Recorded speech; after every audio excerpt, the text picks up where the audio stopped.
सुर में गाना सीखिए पाधानीसा ऐप के साथ। AI powered personal music teacher from Saregama. Sanjay उवाच एवमुक्त्वा ततो राजन् महायोगेश्वरो हरिः दर्शयामास पार्थाय परमं रूपमैश्वरम्। ये सारा आंखों देखा हाल संजय धृतराष्ट्र को सुना रहे हैं। स्वाभाविक है, संजय के माध्यम से ही ये गीता हम तक पहुंची। तो भाग्य देखिए कि अब अर्जुन जो देखेगा वो संजय भी देखेंगे। और धृतराष्ट्र देख तो नहीं सकते, लेकिन संजय के माध्यम से सुन तो पाएंगे ही, एकदम हमारे जैसे। ये बात और है कि संजय को भी दिव्य दृष्टि दी गई थी ताकि वह कुरुक्षेत्र में हो रहे युद्ध का वर्णन दे सके। संजय कहते हैं, हे राजन, महायोगेश्वर और सब पापों के नाश करने वाले भगवान ने इस प्रकार कहकर उसके पश्चात अर्जुन को परम ऐश्वर्य युक्त दिव्य स्वरूप दिखलाया।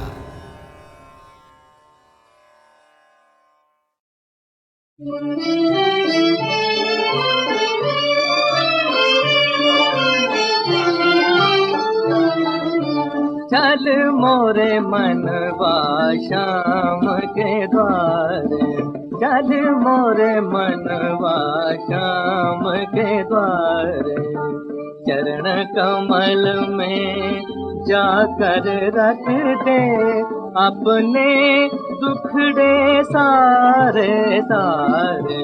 चल मोरे मनवा श्याम के द्वारे।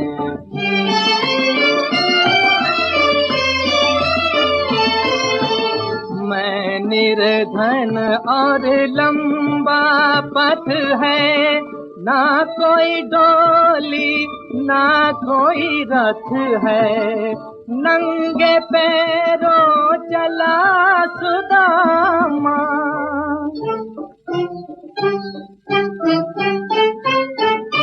फूल बन गए कांटे सारे, चल मोरे मनवा श्याम के द्वारे।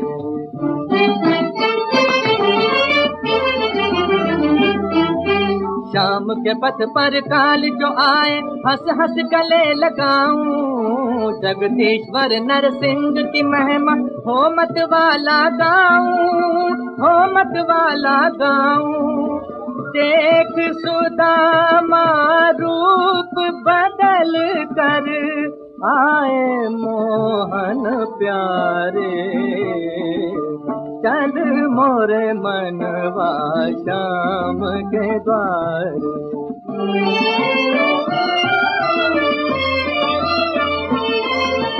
शेष नाग का रूप देख कर याद आए गिरधारी, एक जान तो क्या है कर दूं, सौ जाने बलहारी।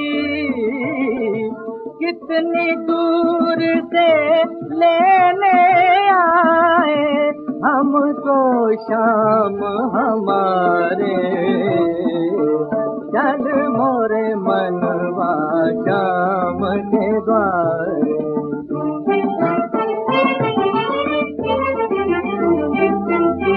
ओ नदिया तूफान उठा ले, मिल के रहेंगे मिलने वाले, चल रे सुदामा श्याम सिलोना, तुझको आज पुकारे, तुझको आज पुकारे, तुझको आज पुकारे।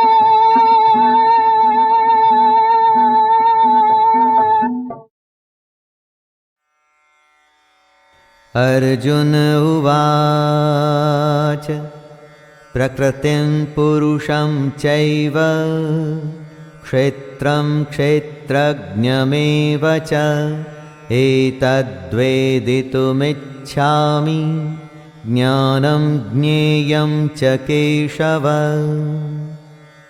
अर्जुन के प्रश्न अभी खत्म नहीं हुए हैं और कृष्ण के उत्तर भी नहीं। अर्जुन प्रकृति और पुरुष, क्षेत्र और क्षेत्रज्ञ तथा ज्ञान एवं ज्ञान के लक्ष्य के विषय में जानना चाहता है। कुरुक्षेत्र को धर्म क्षेत्र भी कहा जाता है। क्यों? एक प्रकृति होती है जो दिखती है और हमारे चारों तरफ होती है, और एक प्रकृति हमारे अंदर भी होती है जिसे हम एटीट्यूड कहते हैं। दोस्तों, ज्ञान हासिल करना तो बहुत अच्छी बात है, लेकिन ज्ञान का लक्ष्य क्या है? इसे क्यों हासिल करें? इसी तरह की कुछ बातें जो सुनते तो रोज हैं लेकिन समझते कम हैं, उन्हीं के बारे में अब कृष्ण बताएंगे। भगवद गीता अध्याय 6 आत्म संयम योग। अथ षष्ठोऽध्यायः आत्म संयम योग। दोस्तों, हमारे कितने ही जन्म हो चुके हैं ये हम नहीं जानते, लेकिन ये जानते हैं कि इस जन्म में हम में इतनी समझ है कि अगर हम चाहें तो इस जन्म में भगवद गीता को सुन के, समझ के ज्ञान हासिल कर सकते हैं। मैं शैलेंद्र भारती इसी ज्ञान को प्रस्तुत कर रहा हूं। जय श्री कृष्ण।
कोई नहीं मेरा सारी दुनिया पर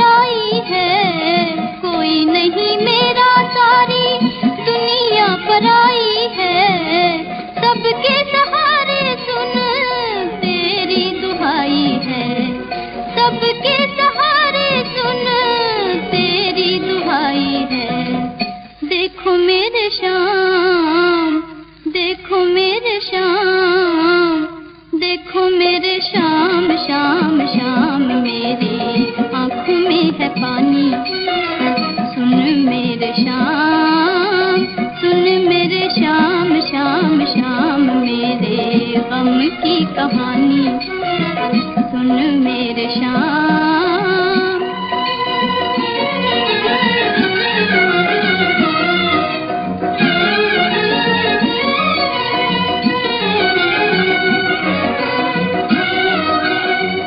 दुनिया बनाने वाले चांद सितारों वाले, दुनिया बनाने वाले चांद सितारों वाले, कहो कब होंगे मेरे दिल में उजाले, कहो कब होंगे मेरे दिल में उजाले।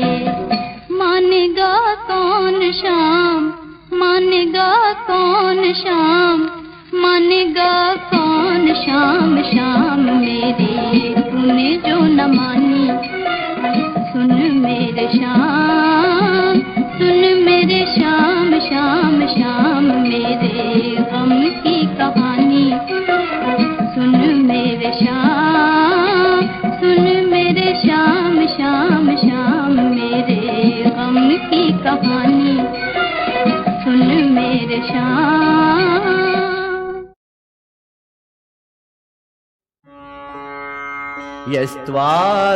यस्त्वात्मरतिरेव स्यात् आत्मतृप्तश्च मानवः, आत्मन्येव च सन्तुष्टः तस्य कार्यं न विद्यते। नैव तस्य कृतेनार्धो नाकृतेनेह कश्चन, न चास्य सर्वभूतेषु कश्चिदर्थव्यपाश्रयः। Krishna has spoken about this wheel of existence, this chakra as you call it, which is centered in the concept of mutuality, interdependence between man and external nature. But in verse 17 and verse 18, another idea is struck. Man is subject to these forces, so there is obligation on him to respect these forces and be dependent upon them. But there is a stage of life where you become truly free, and that is when you realize the Atman, the infinite. External nature has no significance for one who has realized his own infinite divine nature, and that very nature he finds in the external nature as well. So this concept of man getting fulfilled within through spiritual realization, which we had in the Upanishads, where these very words come in the Upanishads, Atma Riti, says Atmananda, Atma Trupti, all these things come in the Upanishads, and here also. Yastu Atmaritireva syat, Atma Truptascha Manavaha, Atmanyeva cha Santushtah, Tasya Karyam na Vidyate. If a person is fully delighted in the self, fully satisfied in the self, and he is fully sporting in the self, the idea is complete joy, fulfillment coming from realization of the infinite in man, then all external constraints, external bondages vanish for that individual. Tasya karyam na vidyate. He has no duty, he has no obligation. Obligation is for those who expect something from nature, something from society outside, where that expectation is not there because of a spiritual realization. We all have bondages to the world because we depend upon the world. But when we realize the Atman, that bondage breaks. But if at all he responds to the world, it is out of infinite love and compassion. It is an outpouring of his own infinite love for the world, but not out of obligation, not out of bondage. That is the essence of this great verse. Yastu atmaritireva syat, atma truptascha manavaha, atmanyeva cha santushta, tasya karyam na vidyate. Similarly, naiva tasya kritenartho, na kriteneha kaschana, na chasya sarvabhuteshu, kaschid arthavyapashrayah. He has no objective to be served in this whole world by doing any action, nor does he incur any loss by non-performance of action, nor has he need of depending upon any being for any object. That is the sign of complete fulfillment. When we are fulfilled, we don't depend upon anything else. As we say in limited areas of life, when the stomach is full, somebody brings food, I don't need it, I have no interest in it. Here there is a complete fulfillment arising from spiritual realization, which immediately snaps all dependence on external factors like pleasure, comfort, praise, name, fame. None of these stimulants, which are essential in our state of imperfection, have any meaning when man attains freedom, spiritual strength, coming from spiritual realization. So these two verses deal with a human being who has gone beyond these dualities, who has realized the Atman, who has become full. Such persons do not depend upon anything outside. A Jesus or a Buddha or a Sri Ramakrishna, they don't depend upon anything outside. They give to the world outside from the fullness of their heart. Is an outpouring, as it were. In our case, it is a contractual obligation. Just like we say in our social visits, you visit a friend, he must visit you in return. He needs your friendship, you need his friendship, so we have mutuality. Perfectly natural in life, in society. But when you achieve the spiritual development and fulfillment, then you will still visit people, not because of any obligation, but because of the outpouring of your heart in love for that individual or those groups concerned. That's the importance of these two verses. Man at the level of duty and obligation. Man beyond the level of duty and obligation. Man must rise to that higher level to achieve true freedom. Freedom from social constraint is as much necessary. In fact, the message of this freedom is relevant today when much of civilization has become a tyranny of various obligations from which you hardly gain any benefit, just like social visits is described today by several people as killing somebody's time for nothing. This is what is happening due to too much of the tyranny of society. We can be free from this tyranny by realizing our own infinite divine nature. That is what is emphasized in these two verses 17 and 18. तस्मादसक्तः सततं कार्यं कर्म समाचर असक्तो ह्याचरन् कर्म परमाप्नोति पूरुषः कर्मणैव हि संसिद्धिम् आस्थिता जनकादयः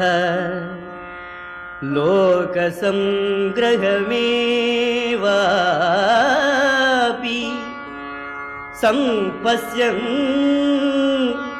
कर्तुमर्हसि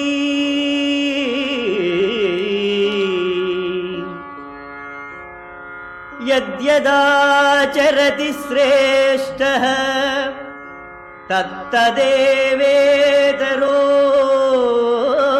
जनः स यत्प्रमाणं कुरुते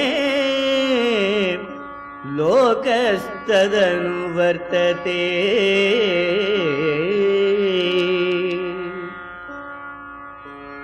न मे पार्थास्ति कर्तव्यम् त्रिषु लोकेषु किञ्चन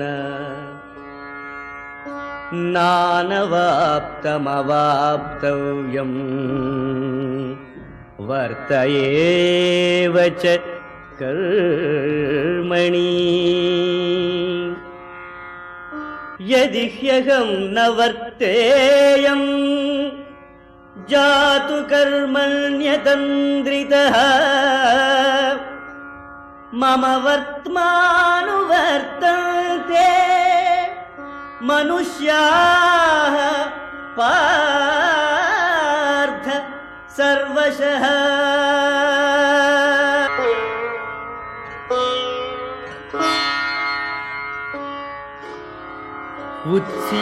उत्सीदेयुरिमे लोका न कुर्याम् कर्म चेदहम् शङ्करस्य च कर्तास्याम् उपहन्यामिमाः प्रजाः सक्ताः कर्मणि अविद्वांसो यथा कुर्वन्ति भारत कुर्याद्विद्वांस्तथा असक्तः चिकीर्षुः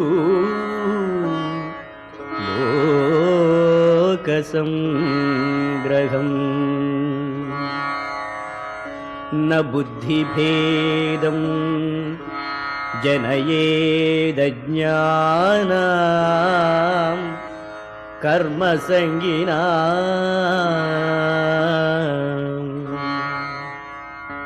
योजयेत् सर्वकर्माणि विद्वान् युक्तः समाचरन्.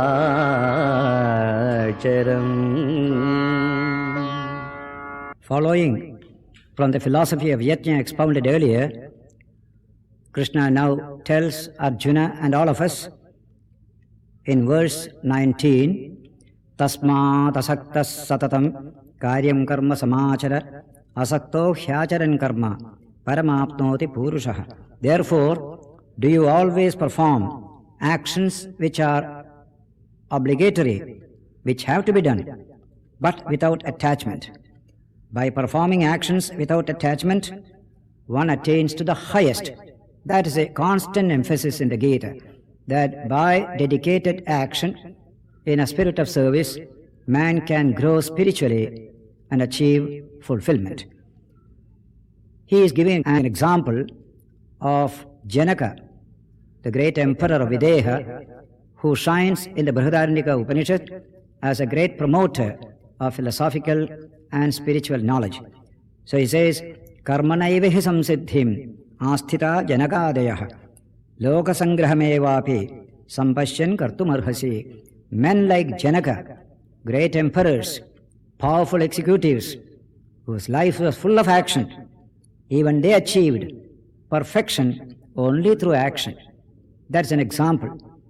Lokasangrahamevapi sampashyan kartumarhasi. Even if you have nothing to gain by action so far as you are concerned, but for the good of the world, you must continue in action. Janaka is a well-known name, a great philosopher, a great ruler, like a ruler on whom is centered the whole state. How busy a man must be. Along with it, he developed spirituality, he developed philosophy. One of the outstanding spiritual leaders of India was Janaka. Krishna takes his example. A later book in Sanskrit took the example of Krishna and Janaka. That is a great idea. That shloka is Viveki sarvada mukto kurvato nasti kartruta alepavadam ashritya Shri Krishna Janakau yatha. With discrimination, ever free in mind, without the sense of I and mine, this egoistic attitude, by depending upon the philosophy of non-attachment, man achieves perfection, just like Krishna and Janaka says that other verse. So, Lokasangrahamevapi is a great idea in the Gita. Lokasangraha, how to see that the world goes on even keel, that the world is happy, contented, progressive. We have to create our character in such a way the world gets inspiration therefrom. So, the Gita gives us a beautiful measure, and that is, whatever men at the top do, people below follow. Yadyadacharati shrestha tattadevetaro janah sayat pramanam kurute lokastat anuvartate. Whatsoever the superior person in society does, that is followed by others as well. What standards he keeps up in his life and action, that is followed by others. Therefore, there is a great responsibility laid on people who are leaders, who are at the top. This is a beautiful idea which we often ignore in the modern period. Parents tell lies and want children to be honest. How can they be? Legislators fight and quarrel and they want the people to be peaceful and steady. How can that be? Krishna says in the Gita, whatever standards people at the top make and keep, that will be followed by others. Therefore, it is a great responsibility to be a leader if you want to lead the nation to prosperity, progress and fulfillment. Then Krishna takes his own example, that he is working very hard, though he has nothing to gain by himself. Name parthasti kartavyam trishu lokeshu kinchana nanavaptam avaptavyam varta evacha karmani. I have, O son of Pritha, no duty, no obligation, nothing that I have not gained and nothing that I have yet to gain in the three worlds, and yet I continue in action. In the Mahabharata, Krishna is presented as the most active person in the whole book. And what is his action for? He has nothing to gain, he is ever free, ever fulfilled, but he works for the good of all. How to bring peace, prosperity, welfare to the world at large. That was the only motivation behind Sri Krishna's incessant action. The Mahabharata describes his constant tours around India, from Dwarka to Delhi, through the Rajasthan desert, how many times he has gone on purposes of state and statesmanship. So also, in his own place, he was full of activity. Now he takes the example, see Arjuna, I have nothing to gain, yet I am intensely active because I want to ensure the good in the world. What will happen if I keep quiet? He gives it in the next sloka. Yedihyaham nakarteyam jatu karman yatandritah mama vartmanu vartante manushya partha sarvashaha. If I ever discontinue to work actively without relaxation, then men will follow my example. Oh, Krishna is quiet, Krishna is inactive. Let us also be inactive. That will be bad for everyone because we need to work, gain our economic and social benefits. But we follow the example of Krishna. He keeps quiet, and so we also keep quiet, and we suffer in consequence. So he says, people follow my example, therefore I must keep a high example of philanthropic efficiency, as I quoted from Herbert Spencer earlier. Krishna's life was full of philanthropic efficiency. Utsedeyurime loka न कुर्याम कर्मचेदहम संकरस्य च कर्तास्याम उपहन्यामि मा प्रजाः. If I do not work actively in this world, all these worlds will perish.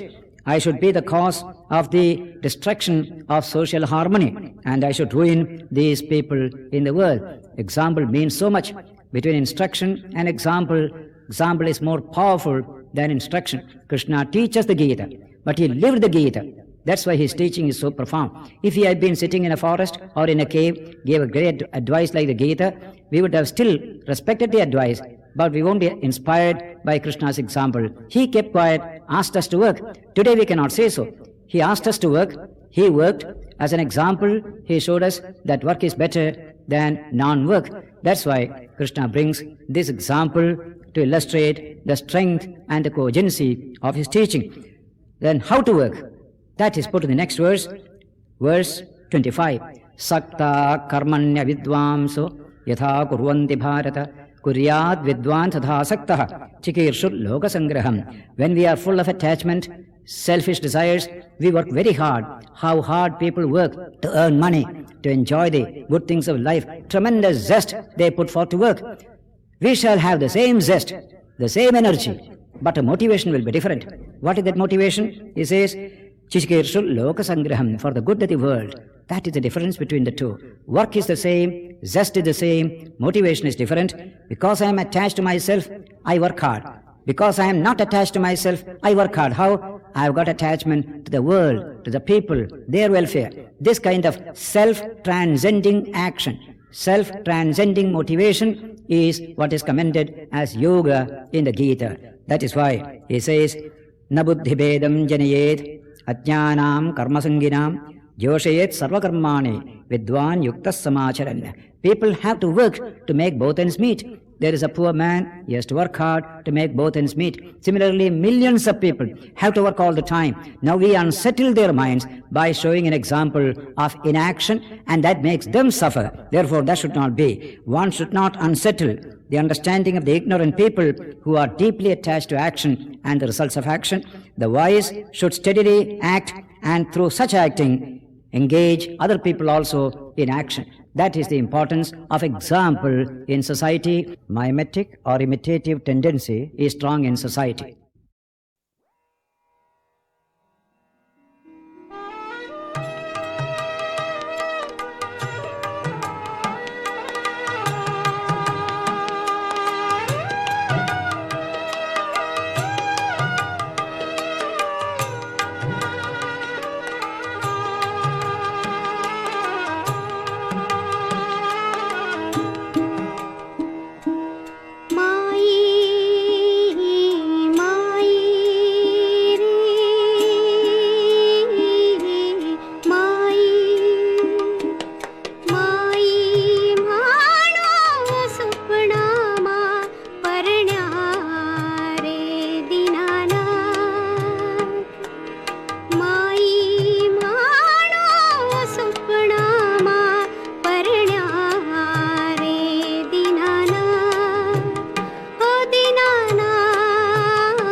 नियतं संगरहितं रागद्वेषतः कृतं अफलप्रेप्सुना कर्म यत् तत्सात्विकमुच्यते।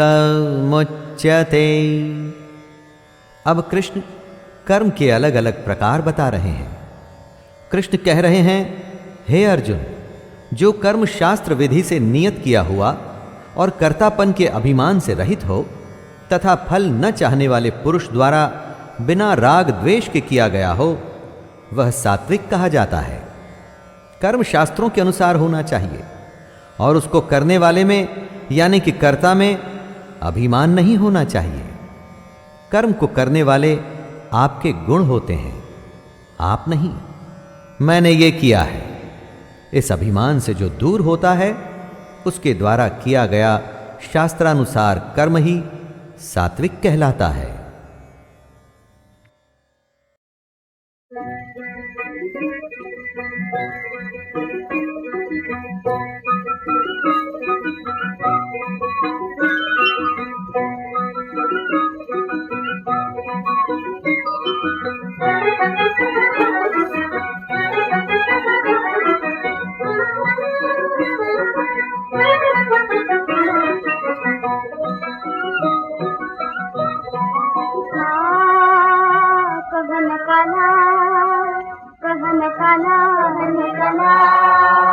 बांसुरी वाला बांसुरी वाला बांसुरी वाला, मैं तेरा मत वाला बांसुरी वाला कहन काला, मैं तेरा मत वाला बांसुरी वाला कहन काला, कहन काला बांसुरी वाला बांसुरी वाला।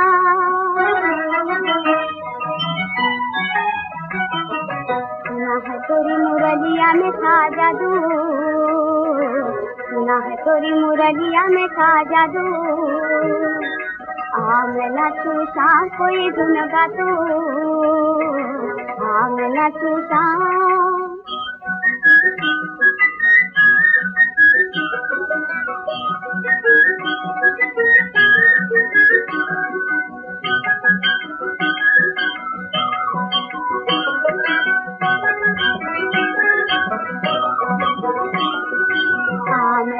शाम कोई धुन गा तू, मन में मेरे आग लगा के, आग लगा के, मन में मेरे आग लगा के, आग लगा के, कित गयो मोरा काला बांसुरी वाला कहन काला, कित गयो मोरा काला बांसुरी वाला कहन काला, कहन काला बांसुरी वाला बांसुरी वाला।